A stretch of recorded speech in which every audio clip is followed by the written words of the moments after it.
do a video for you guys. Now that it's halfway through the year, I had set a goal for myself that in 2023 I was going to read 50 books this year.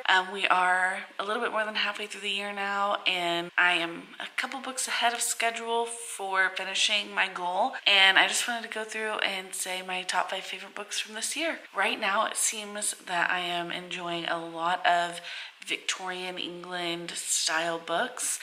Some of them are more like romance, historical fiction, and some of them are fantasy, but they're all kind of set in the same time period. It's a very romantic, it's easy for me to escape because it's nothing like my real life. I love all the balls and how grand everything is. And in the fantasy books, it's just such a fun setting for everything.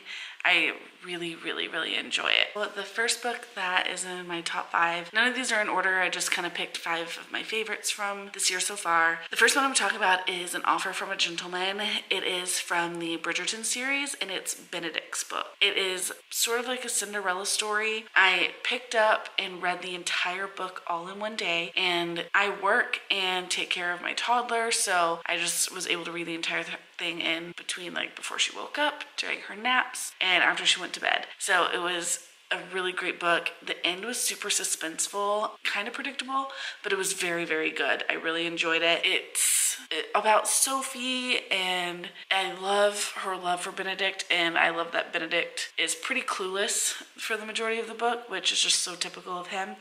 And it was just really great. I did, on my Goodreads app, I did give it a 5 out of 5 stars. And if you like that type of book, I would really recommend you reading it. The second book I wanted to talk about is called A Clockwork Prince. This is the second book in one of my favorite trilogies of all time. It is, the only reason the first book is not on this list is because it was kind of just story building for all the characters in the series. So the second book, you kind of really get to pick up everything and you get to really dig deep. The love triangle is introduced in here, and it is the best love triangle that's ever been written in any book that I've ever read before. It's amazing, and it's so amazing because you love all 3 characters so much that it's heartbreaking and fills your heart all at the same time, and you will continue to love those characters because they're written into a lot of other books. This book, you also find out why the character Will is the way he is, and it's super important to the storyline, and you also start to really dig into who the villain is and the reasons why the villain is so evil, and you just really get to dig into it. The third book that I want to put on here is the last book in this series, and it's called Clockwork Princess. It is the last book, so it kind of ties everything up. You have a great ending to the trilogy. It leaves lots of Easter eggs for future books in this series, and I mean, you're gonna cry at the end. It's inevitable. I'm pretty sure I cried for like the last 2 chapters. It's so heartbreaking, but you love it all at the same time, and I don't want to give any spoilers away, but it's phenomenal. Absolutely phenomenal, and you should read it. These are fantasy books, and so I know that someone, like if you don't like fantasy and really can't get into that, it might be harder for you to get into this series of books, but my husband has been reading them and he enjoyed the series, so I would say it's definitely worth your read. So the fourth book that I wanted to talk about is the book When He Was Wicked. This follows Francesca's story from the Bridgerton family. This one is I would say a lot more mature of a book. You really follow some themes like with grief and pregnancy loss, infertility, and all those kinds of things. So I just find it to be a much more mature book.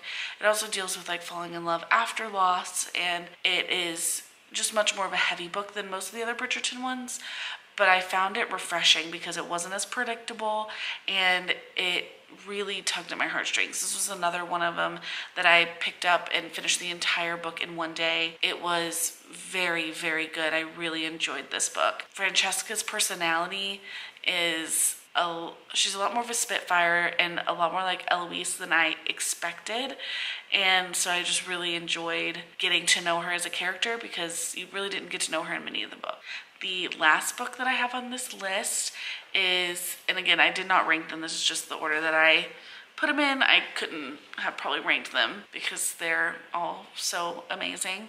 But the last one is The Other Miss Bridgerton. When I had originally picked this book out, I had thought it was going to be about Violet and Edmund's relationship and how that developed, but it was really about a different family who lived next door to the Bridgertons and all of those siblings and how they fell in love.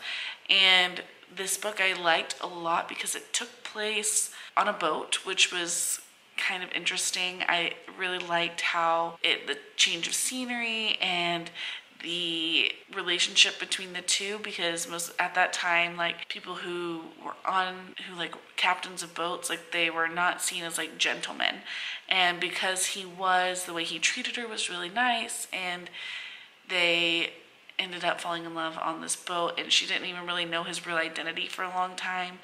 And so it was just a really good book where he knew who she was, but she didn't know who he was, and there was the big reveal at the end, and it was just a really, really, really great book. I, again, would recommend any of these books to anyone. I'll put a list of the names of the books with the authors in the description, so that way if you guys want to find them, you can. Yeah, as you can tell, I'm really into like historical books and fantasy, and this kind of mixed all of it together. I also like to have a heavy dose of romance in all of my books. It really keeps me entertained. If you want to see more videos like this, like if you want to see my 5 least favorite books so far this year or anything like that, leave a comment and let me know if you want to see anything like that, and I will talk to you guys later.